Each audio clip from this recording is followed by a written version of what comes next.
makadi mhuri yezimbabwe kusangana zvekare pano patv yenyu pachivhitivhiti panenge pachitaurwa nyaya dzinenge dzichiitika mumastreets esocial media. Nyaya ndandakakubatira panapa zviri kunzi General Valerio's driver is being killed on the spot inside the car Wicknell give him. I told you. Mhuri yezimbabwe ndofunga muri kuziva nyaya dziri kuitika munyika yezimbabwe, kuti pane nyaya yemasuccession battle chichi zvakawanda zviri kuitika, asi nyaya takatobata ndiyoyi. Comrade Valerius Vanda, vanonzi Philip Valerius Vanda, anoari army general wemauto ezimbabwe, akaita tsaona nezuro. Ndiyo nyaya tayoti tikuzivisei panapa mhuri yezimbabwe. Ndiwo mamiriro akaita zvinhu hazvina kumira zvakanaka. Nazvozvo mhuri yezimbabwe tichakusiyai muri kuhurukuro, asi nyaya ndiyo yatataura iyoyi tichadzoka nayo nekuseri tichitaura kuti zvii zvakaitika pasipoti, ndiani akakonzeresa, zvii zvanhu zvaitika vasati vasimuka kurwendo irworwo rwavakazoita tsaona. Naizvozvo mhuri yezimbabwe ZimI iri kupupura nyaya yeaccident iyi. Nyaya iyi haisi nyaya iri unverified, aiwa iri verified. Saka mhuri yezimbabwe ndichakusiyai makateerera kuhurukuro hombe yenyika yezimbabwe. But at the same time, if you're smart enough, I mean, look here, I like the locations. Locations in South Africa are far much better, safer places than the suburbs. Next time, if he's going to make a deal, tell the person to come to a location and where you can actually have all these gangsters and say, okay, come, I'll meet you there. I think that's the best thing that you can actually do for himself. Because these people are beginning to undermine, and they think that everybody in South Africa likes ZANU-PF. It's unfortunately the people in the ground, they don't even like ZANU-PF at all. They are just tolerating it. All right. So this is some of the advice that he needs to look into, and some of the strategies and who he associates with, and actually start knowing how to. And also one of the things that I can tell him is desperate times require desperate, what you call it. And these people are desperate. In South Africa, there's one thing that is loose. It's guns. So in terms of that, he needs actually now to start to be aware. It's no longer like Zimbabwe and freedom as usual. Because these people have tried him, they've placed him inside the prison, he has come out. So what's going to be the next thing? The most desperate thing, and they can say, no, he was killed by sword. All right. So running around and doing whatever, do things which are precise, go to your house, whoever wants to see you, have the necessary people within you, or the necessary people who can protect you, a community that can actually protect you. Even if you ask Kuris, it's better for him to go and stay in a location than to go and stay in a suburb. Because by the time that I hit you in a suburb, I'm already gone in a freeway. By the time I hit you in a location, you can't actually come out of a location. By the time you go and come out there, everybody will be knowing that, I mean, Titus was killed by so and so and so and so and so. If this thing had happened in a location, I'm telling you, you could have known 2 minutes already to say, no, there was a guy who was actually doing A, B, C, D. Kids could have seen. And one thing I like about our South African friends, they are frank and open to any situation, to everything. So take advantage of that, Osinenkosi. Climatize yourself with the community. Don't go and eat in the chicken licken and say, I've been to Senton. The people on the ground, the grassroots of South Africa, are some of the most important people and very friendly people. Right. Talk to them. Yes, it's the pressure of this whatever that is being caused by the government. They're angry, but approach them well nicely and explain your situation. They will hear you properly. Thanks a lot. Thank you so much, Fabish, for that. Before I go to the this NDWG, the youth movement, Kuris, I see you've got your hand up. You want to come in quick? Yeah, no, I wanted to come in and say, you said something very important in your last submission that was echoed by the doctor and now Fabish. I think you guys are not taking advantage of South Africa to your benefit. Lena advantage. You guys need to take advantage of every opportunity you get. And I'm repeating, this is a golden opportunity, it's a blessing in disguise for Job Sikala and everyone else who is against the regime that is in Zimbabwe. Why am I saying so? Right now, what you guys need to start doing, because this is a political persecution from your perspective as Zimbabweans, honest Zimbabweans. And from our side, it was just another case of crime that needs to be solved. Now, what you guys need to do is to mobilize from South Africa, because now Job Sikala will be bound to South Africa for the longest time until this case is settled. Now start mobilizing. Approach the opposition parties in South Africa. Start with Dudula. I can tell you they'll listen to you. Start with Dudula, go to Voda of Muslimaimani, all these opposition parties. Say to them, you can see, guys, we are persecuted. Now help us to fight from South Africa, because we know we are safe here. And then you make a voice, and your voice will be louder. And then you can start. ANC is losing power. ANC right now, they are desperate to grasp power. And whenever there is a pressure from any opposition, they give in. They've been given in before. So you guys need to take that advantage and do that.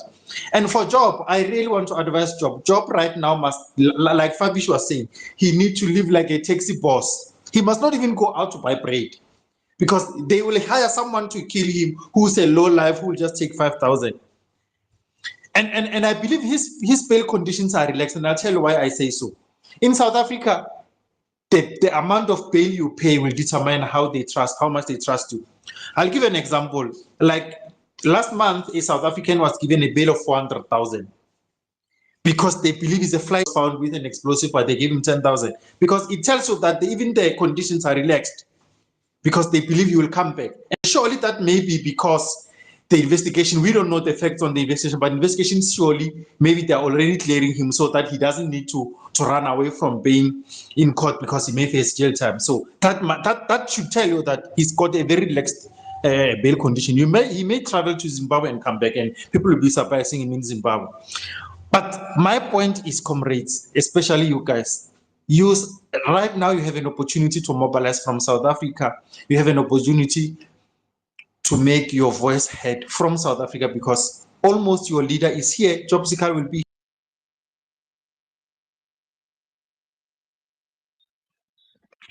Can I hope there, Uncle Jeza, just add to what Kulis was saying? Kulis, I can't hear you. Right. Can you hear me, Right. Uncle Jeza? Chris, I don't know if you're still talking, but we can't hear you. We can't hear him. Right, Okay. Chris, if you're talking, there's something that, maybe you need to drop and come back, because we can't hear you now. Go ahead, Fabish.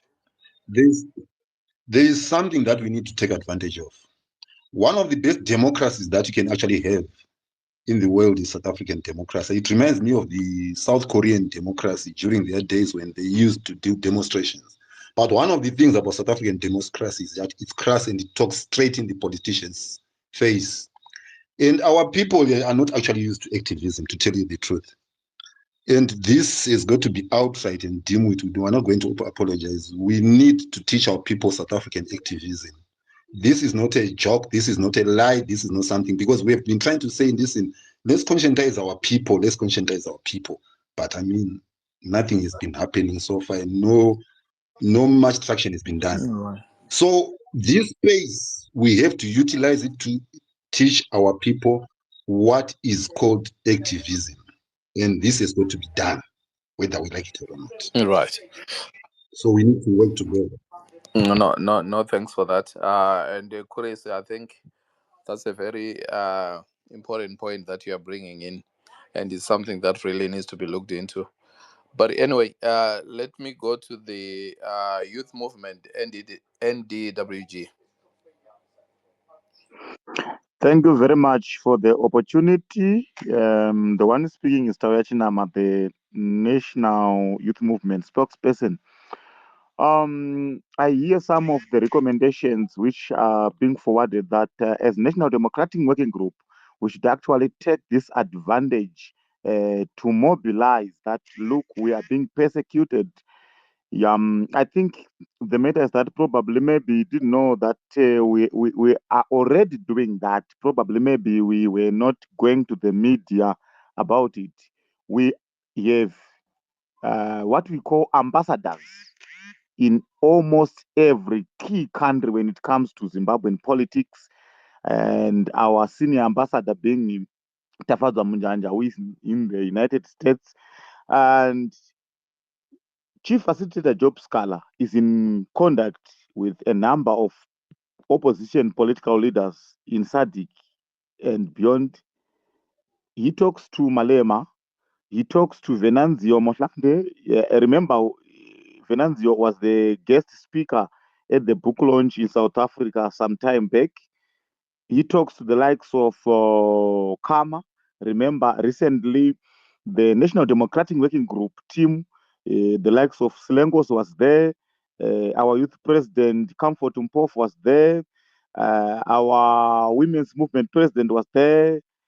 Together with chief facilitator was there in Botswana. So we are already doing that. Back home, we are also doing the same.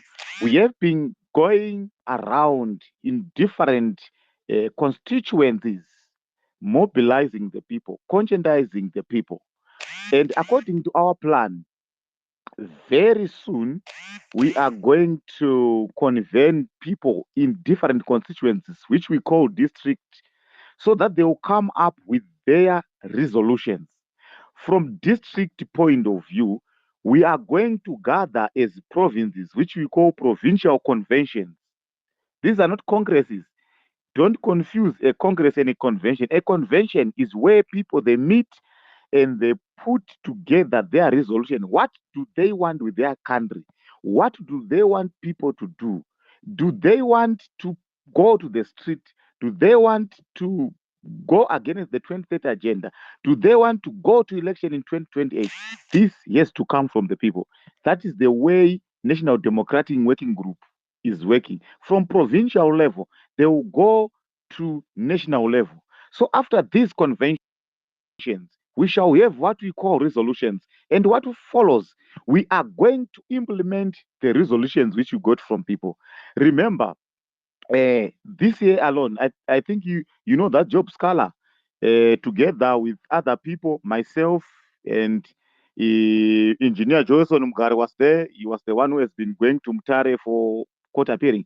On the 8th of February, we were arrested in Penalonga, where we had an executive meeting at a private property, bundled in open trucks while it was raining. We were taken to Penalonga police station, then later on to Mtare Central Police Station to law and order.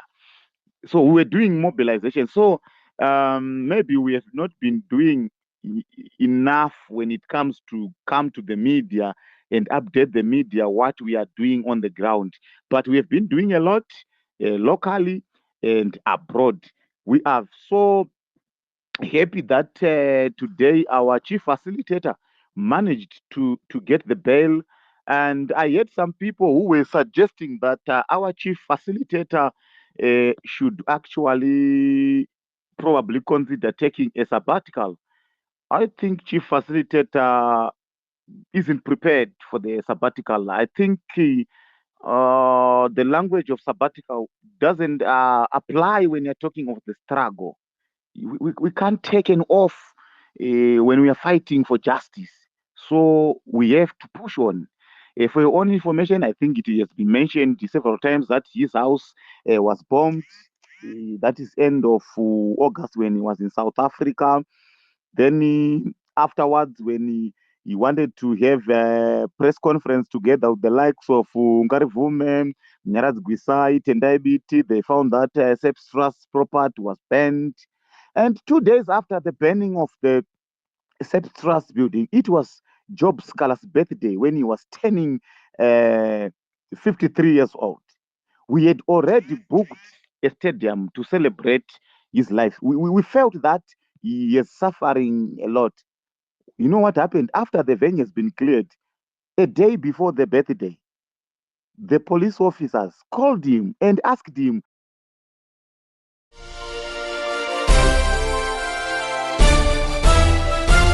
Audio Jungle.